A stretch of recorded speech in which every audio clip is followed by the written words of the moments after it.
good to see you. Seeing you in the gym, first question has to be, how's the knee? How's all the rehab going? Yeah, it's going pretty well. No major or minor setback so far. So far so good. Now, Chris Adams is here today, his first working day in his new role. You must be excited to have him here and start working with him as of today, really. Yeah, that's right. I've met with Chris a couple of times in the last 2 or 3 weeks, and sort of just making sure we create the groundwork for our relationship going forward. And then it's gone particularly well. We've always got on anyway, so it's not as though it's a totally new person that we've never had any contact with each other before. And he's got a lot of good ideas and a lot of sensible ideas on the game of cricket and how to build a squad and all those other types of things. So it's very exciting that we've got him. The thing with him is, as a player and as a captain at Sussex, he was a winner, wasn't he? And he'll bring all that here and use your experience with his to get Surrey back to where you want them to be. Yeah, I mean that's the plan. I think the more I had sort of chance to think about his name when it came up, the more I liked it. And so happily we're in a situation where he's here, and everybody in a way starts with a bit of a clean slate. It's a great opportunity once again for we keep saying it, but it is a great opportunity again for young players to really kind of make their way, and a great opportunity for everybody else to kind of join together and get the club back to where we want to see it. How important is it that he's been playing up to this point, that he is aware of what it takes as a player in 4 competitions throughout the 6 months of a season, rather than someone who may have had a break from the game and has come back in? Yeah, I mean it's a tricky one because sometimes having a little bit of a break away from the game is good in terms of your perspective. But one thing I know about Chris is that he's always evolving. He's always looking to either improve himself or the circumstances in which other people work. And to me, he's a bit like a shark. He likes to keep swimming, and he's already brought great enthusiasm to the role, even though there's hardly anybody around at the moment, and the staff are all sort of excited about having him around. And he's one of those guys. He brings a kind of feel-good factor to wherever he is. So all in all, it's very positive. Now we're talking about coaches and captains here at Surrey. Coaches and captains with England, it's the hot potato at the moment. We're hearing all sorts of things about Moores, Peterson. What are your thoughts on it? At the moment, it's looking as if there could be an interim coach possibly for the tour to the West Indies, and they leave in 2.5 weeks' time. So it's suddenly come out of left field, this one.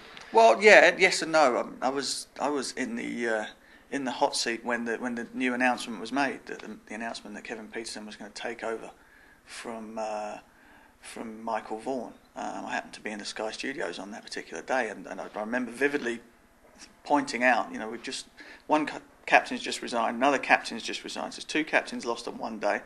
I'd heard through the grapevine that there was a bit of an issue between Kevin Peterson, Peter Moores, and some of the other senior players in the side. And the one thing I said on that particular day was, I think it's a great call to make Kevin Peterson captain. It's a bold move and a sort of an attacking move, if you like. I said the one thing to keep an eye on is to see how the relationship develops between the two of them, because I knew that there was already sort of undercurrents. And it so has been proved. Obviously not without being on the inside, you can't tell. But what the issues are, obviously the Michael Vaughan thing has been sort of used as a real sort of baton for it. But I doubt that that's the main cause. I think it's something far sort of more underlying, and something that's been going back for a lot longer than just Michael Vaughan's inclusion or non-inclusion of the West Indies tour.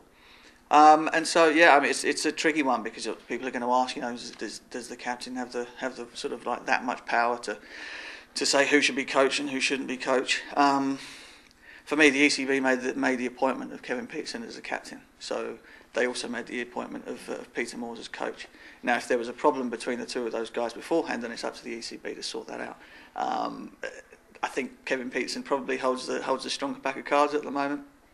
And it'll be very, very interesting to see what happens, because obviously a precedent like that could open things up for all kinds of interpretations in the future. So very exciting times in English cricket. It's an obvious thing to say. It's not ideal, though, is it? Because everyone's already talking about the Ashes. There's plenty of cricket to go before the Ashes, and we've seen that Australia have been struggling against South Africa in Australia. But to have this at the moment isn't ideal timing, is it? No, it's not. It's not. there are very few times that the path towards an Ashes series is a sort of smooth one, and this one looks like being no exception. I don't know. I suppose that one camp would say that best we sort it out before we get to the Ashes, and another camp would be like, oh well, couldn't we just hold on until after the Ashes? But if you wait until the horse is bolted, sometimes it's too late. So we'll have to wait and see. But it really does put whoever comes out of it on top. It then puts them under an enormous amount of pressure going forward. If KP gets his way and Moores is removed and a new man comes in, if the results then suddenly go badly for the England team, then the spotlight's going to be very much on KP. Should it go, should Moores stay and things are okay, then, does KP's position then become slightly undermined, or, does KP get a new guy in and everything looks terrific and he's vindicated and therefore grows even stronger?